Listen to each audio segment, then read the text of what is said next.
Thank you, Mr. Chairman. Director Mulvaney, I want to thank you for doing two jobs very well, and I appreciate you for taking on that extra task, and frankly, I appreciate your family for supporting you in doing that, so thank you. Would you say the CFPB, or the Bureau of Consumer Financial Protection, so we're talking about the same place, is a nonpartisan agency? In what sense? I mean, is it affiliated with a particular political ideology or a political party? I think it's fair to say that as of this point in time, the Bureau of Consumer Financial Protection is probably perceived as being closely aligned with Senator Elizabeth Warren. And so in some ways, is it acting in a way that's different than an executive branch agency? I think since I've gotten there, things have changed. I think certainly I've run the place differently than Mr. Cordray did, if that answers your question. Well, I think it gets at it, but you know, culture is really important, and frankly, the executive branch, as you've highlighted, its job is to execute the law. The law is passed, not necessarily the law as its director wishes existed, and I'm particularly concerned about, you know, the culture that was created there by the former director. It seems to perhaps be hyper-partisan, to be in some ways well outside the scope of the statute. And beyond the limited authority that it has in the sense of a charter.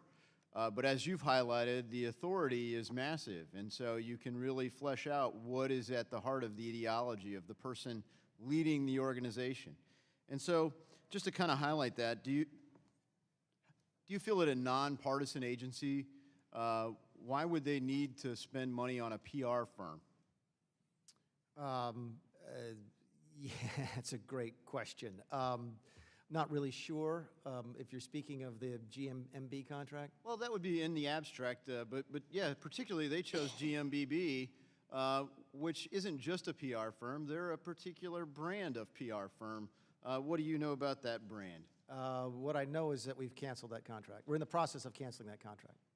Thank you, and I appreciate you for that. Do you feel that, I don't want to draw a conclusion based off the fact that you've canceled it, do you feel that the American people were getting a good value for the $43 million that CFPB was spending with GMBB? If I thought I were getting good value for my $43 million, I would not have sought to cancel the contract. Do you feel like they were effective at conveying the mission of the Bureau? Put to you this way, I don't think that our statutory mission was being served. I'm not sure why we have to advertise. The SEC does not advertise that it exists. The FDIC does not advertise that it exists. I guess you could make the argument that in the very early days when you're going from nothing to something, maybe you could make the argument that you should let people know you do exist. But that is an argument for a declining expenditure on advertising over the course of time, not an increasing line item on advertising. So, like I said, we're in the process of canceling the contract, and I think it was the right decision. Thank you for your stewardship on that, and I just find it particularly odd that, that an agency, even with the size of budget, and thank you for reining that in as well, that CFPB has had 3%, the highest of any agency in this decade, in spending on PR. Not that no agency spends money on PR, but way out of bounds. And with a hyper-partisan, Hillary Clinton-affiliated PR firm, a firm that Barack Obama spent millions and millions of dollars with when he was a presidential candidate.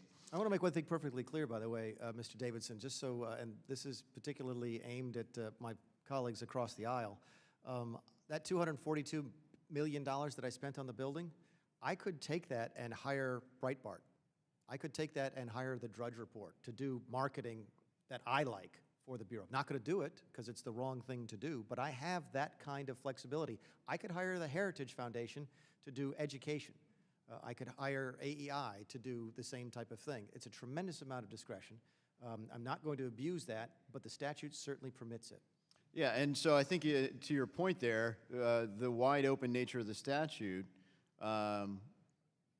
really does more to highlight the views and ideologies of the person making the decisions. In this case, you know, Director Cordray had a very different value system than the one you've carried there, and I thank you for your stewardship. And I have a couple other questions with a little bit of time remaining. but my time has indeed expired. So thank you, Director Mulvaney, and I yield. Time of the gentleman has